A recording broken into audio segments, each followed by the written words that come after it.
Hello, welcome to another slow MTG box opening. Today we've got something special, Crimson Vow, Innistrad Magic Commander decks. They just hit the stores today. Last week was the set booster release. At pre-release today, the full set drops, collector's packs, and also these commander decks. I thought I'd just do a box opening. There's two of them. I'll start with the first one, the more exciting one. Well, at least I'm more excited by it. It's a Rakdos version of the decks is called Vampiric Bloodline, and we have got here Strefan, Maurer, Progenitor. So he, according to the back here in this box, he's a minor vampire, but you know, he once even drove away the Archangel Cicada. So let's see what this is. We can see Strefan, Maurer, he is flying, 4 mana, not the best stats for 3/2 flying, decent. The beginning of your end step, create a blood token for each player who lost life this turn. When this guy attacks, you may sack 2 blood tokens. If you do, you may put a vampire card from your hand on the battlefield, tapped and attacking, gains indestructible end of turn. Not bad. Lets you cheat stuff in the play, which is always very good. It says made in Japan, live tracker made in the US. I'm just gonna tear this open. It's a pull tab here. Now Wizards, kudos for them trying to reduce packaging and save the planet. There are some environmentally friendly packaging ones that are being sold on Amazon, but I don't see them in my LGS. Anyway, here's what it looks like. The package comes out, there's no plastic on the front. That's great. And in here, we've got the usual, you've seen this before, I've done another opening. So we've got the deck here, we've got a tab here you can pull out to use as a divider. Kind of tokens on the side you can punch out on the 2 sides. And that's it. So you can recycle this, as it says, you may use these punch-outs as counters or as victory confetti. Woo! So if you're not using these, recycle this. That can be cut out. And as usual, the deck comes in a paper box like this. These things are not very sturdy. You throw them in your bag and they won't last a day. So you got come in, little insert just to hold the decks together. And let's have a look. We've got a spin down life counter. You're familiar with this. Again, paper. They're decent. Don't really use them. Use live trackers on the phone. Now it comes in 2 packs. Got a little fold out. I think it tells you a little bit about the deck. Open it up. About Strefan, the Progenitor. Bit of a backstory for him. And how to play the deck in size, I don't know, 35 font or something. And how you play Commander. So this guy looks brutal. Alright, let's look at the deck itself. In terms of paper value, this deck is worth a little bit more than the other one, which is Spirit Squadrons. It's an Azorius one.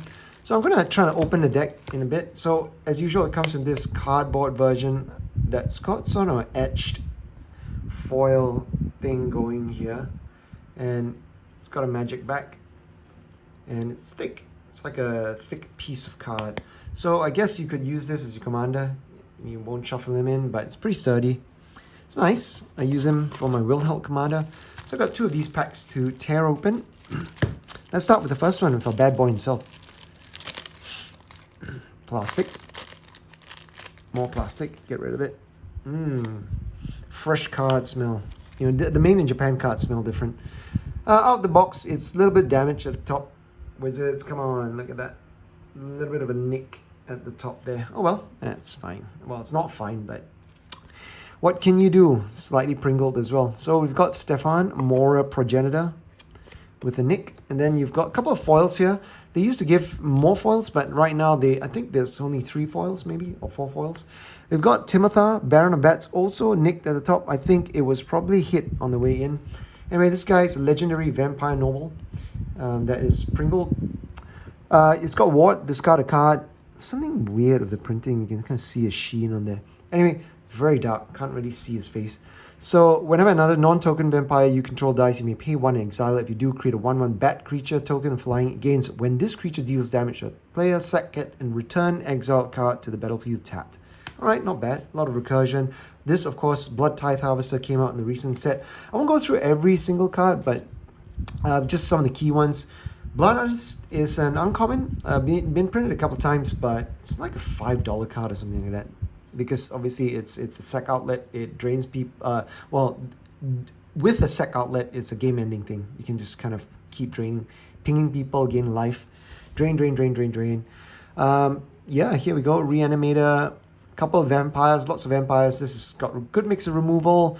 Couple more vampires. Now this is another reprint that needed to be done. It's only a common, I think, an EMA, but quite played. You draw 2 cards and lose 2 life for 1 in a black, so pretty good rate. In mono black decks, very powerful. Vampire Nighthawk, always a classic. And then you've got the red color here, some nice reprints here. Lots of vampires here. Stanza Masquerade, I think, was in the last Innistrad block. And you've got Vandal Blast. It's a really great reprint.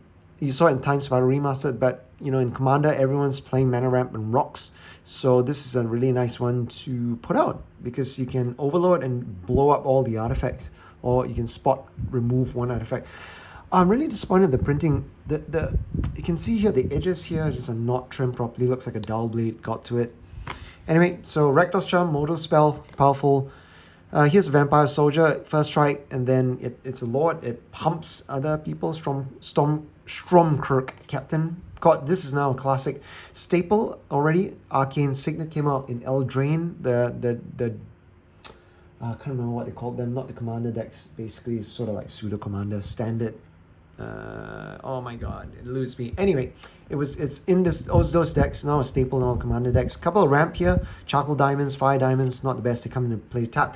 Come on, Wizards, give us talismans. Bring back the talismans. They need a reprint. They're better mana rocks. They don't come into play tapped.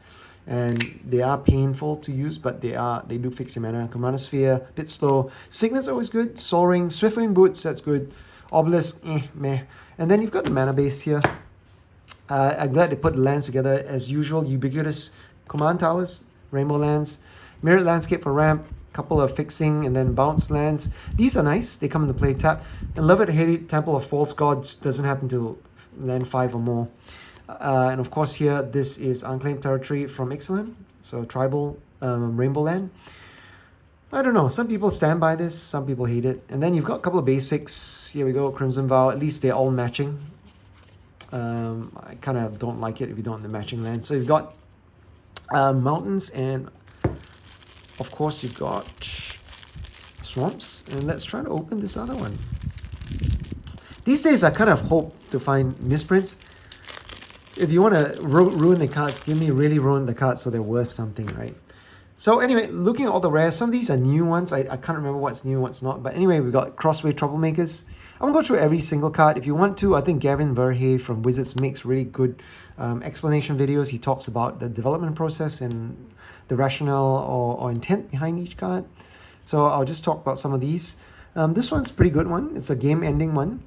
It's a glass cast heart, 2 and a black. It's a heart that's spurting out blood like a fountain. Art by Alenia Dana. So whenever one or more vampires you control attack, create a blood token. They love blood because what's a wedding celebration like without blood, right? So 1 and black, tap, pay a life, create a 1/1 white and black vampire creature token lifelink. On black, tap, sack this in 13 blood tokens. Each opponent loses 13 life and you gain 13 life. So it's not a bad way to end the game, but if you can recur this, you know, and make more blood tokens, that'll be really cool. You've got 2 other partner commanders. I'll find them. Where we are. These 2. Got Camber, the Plunderer, and Loreen, the Diversion. So I guess that's some sort of story happening. There's a diversion and there's someone stealing something, right? That's flavor for you. So they can partner. New mechanic that came out from Battlebond, I think, with partner commanders. So you can bring them 2 together. One's red, one's black. You can have them both in the command zone, part of your 100. So Loreen is 2 and red. It's a first striking 3/3. That's a very good rate. It's a rare. 2, sack an artifact or creature, goad, target creature, and for goad, until the next turn that creature attacks each combat if able and attacks a player other than you, so you force people to attack, creating a diversion. And in the meantime, Camber can start plundering stuff. So that's what she does, or they, or it, or he. It's lifelink 3/4 for 4. Whenever a creature an opponent control dies, you gain 1 life. Create more blood tokens. Okay, you've got board wipe. Each non-vampire creature, love asymmetrical board wipes. This doesn't affect you, but affects other people. And it's great because it gets around indestructible. Each non-vampire creature gets -X, -X, and then and the end of turn, where X is the number of vampires control. So great way to wipe the board and to be ahead. but obviously you paint a target on yourself. Predator's Hour, won't really read some of these. These are nice, you know, they're really thematic. Got Shadowgrange, Archfiend, Ethereal Alchemy, Opposing Grandeur. If there's any specific card that you want me to focus on, just let me know. No flip cards yet, but all the rares at the front. Markov, Enforcer, Midnight Arsonist, Sign of Opulence, Sinister Waltz. You can kind of reanimate stuff. Anawan the Ruin Sage, 3 black. We've seen Anawan in, I think, one of the Commander sets. Or Commander Legends. At the beginning of your upkeep, each player sacrifices non-vampire creature. Pretty good. It looks like he needs flying though. Anyone? Come on. Got Bloodloft of Vazgoth. These are guests at the wedding. What a wedding. He's 3 black. Bloodthirst 3. If an opponent is dead, damage this turn, that creature enters the battlefield with 3+1/+1. So if you hit them and you cast him, it's a 6/6 flying. Whenever you cast a vampire creature spell, it gains Bloodthirst 3. Quite nice. Blood Tracker, it's got Vampire Wizard, it's flying. Butcher Malakir, here's a reprint. Flying, whenever Butcher Malakir or another creature you control dies, each opponent sacks a creature. Champion of Dusk, I think this is, these are reprints for Modern Horizons, and I think this was from Excellent, I think. When he enters the battlefield, you draw X cards and you lose X for life, where X is the number of vampires control. Good way to go back on cards. Cordial Vampire, looking very dainty and cordial. Damnable Pact, card draw in black, that's great. Sorcery speed though. Target player draws X cards and loses X life. Could kill people with this though. You make them draw their library and then strain them out. Got a couple of vampires. This is super thematic because I think that 30 or 40 vampires in this one. All of them, look at all the vampires. I wish they put some Planeswalkers in. A Sorin reprint would be nice. Strongcup, Condemned, Underworld Connections. I wish this was Phyrexian Arena. That would have been really good. Quite thematic. Got Anya's Ravager. It's a good one. Attacks in combat. It's got Madness on it. There's a Madness sub-theme. So yeah, Terminal Agony would be a nice upgrade to this deck. Got Everson's Judgment. Deals 2 damage. If it spells Madness costs, you know, it does X damage. It's okay. This now is a board wipe. Staple. Like, it's 9 mana, but if everyone's got a board, it costs 1 less for each creature to cast on the battlefield, so you can deal 13 damage to each creature, so that's pretty good. Bloodstone Steward, couple of vampires, Crimson Honor Guard, Falcon Ref, Gorger, turn 1, pretty aggro. Each vampire card you own that isn't on the battlefield has Madness, so if you've got a Madness outlet, a discard outlet, you can just cast stuff at instant speed. Mob Rule, you gain control of creatures, gain haste, that's pretty good. Molten Echoes, Stormkirk, Occultist, lots of vampires. They even brought a vampire dragon to the party. Let's go. Exotic Orchards, more lands. And I think tokens are in here. Some ETB doesn't come tapped with if you meet the requirements. So I mean, kudos on Wizards for giving us these rare lands. But I mean, come on, give us shocks, give us real proper duels. Temple of Malice. I mean, the mana base is okay. Could be worse. Gotta bring back the pain lands as well. How to play card.